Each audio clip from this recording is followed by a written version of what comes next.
It's hard for a game to have an original concept nowadays, but Superhot does just that. But is this game a brilliant bullet time experience, or is it just a hot mess?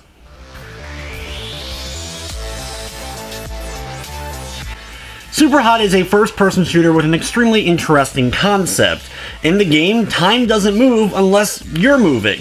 Well, it still moves a little bit, very, very slowly, but as you move, then it goes into real-time speed. Because of this, you're able to line up your shots, dodge enemy fire coming your way, and be much more strategic. It's a mix of first-person shooter, but with a little bit of puzzle solving, as you have to figure out the best places to be as the enemies spawn in, so that you'll be able to take them out and potentially survive. It'll take you a little bit of time to get the hang of things, but once you do, the game works well with this concept. The bullets hitting me, I sometimes would argue whether or not that bullet should have made contact with me or not, but for the most part, the controls and overall gameplay worked very well. The game story is told in the perspective of your character playing the game Superhot, with your character being in the game that you're controlling. You find out as you go through that this is kind of a VR type of experience. The game has an awesome DOS menu that you get to see when you first boot up the game, and everything is done through an old computer style system with things downloading and uploading with bars going through, and all the menus in general are a real joy to look at. As the game progresses, you find out more about the game itself and find out that things aren't quite as simplistic and good-intentioned as you may have thought.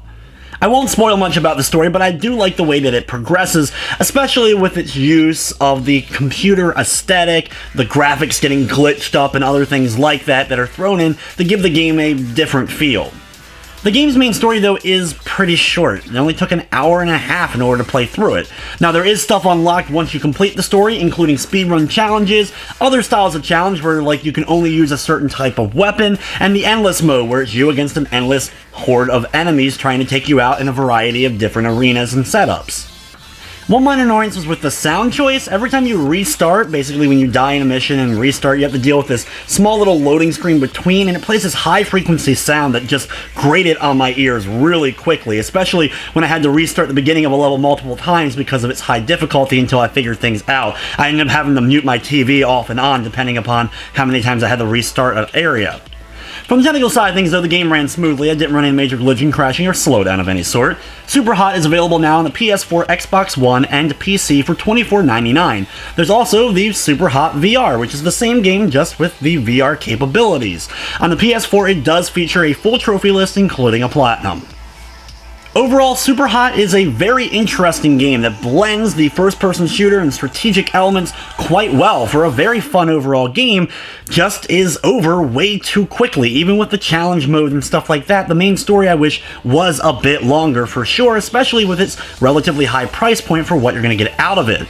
With everything said, though, I'm going to be giving Superhot a 7 out of 10. But anyway, guys, it's going to wrap up this review. I'd like to thank you for watching, and of course, I hope you enjoyed.